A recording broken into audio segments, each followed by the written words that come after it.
ప్రాణం అని విన్నవించు ఈ పాటని, నువ్వు నా ప్రాణమని విన్నవించు ఈ పాటని. ఎక్కడో దూరానున్నా చుక్కలే విన్నా గాని కదిలించలేదా కాస్త కూడా నీ మనసుని.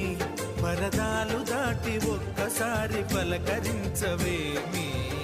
అందరినీ ఇలా వెంటపడి అడగాల సరదాగా నువ్వే ఎదురైతే సరిపోదా. నిద్రపోతున్న రాత్రి నడిగా గుడ్డికి చేరిన గువ్వల నడిగా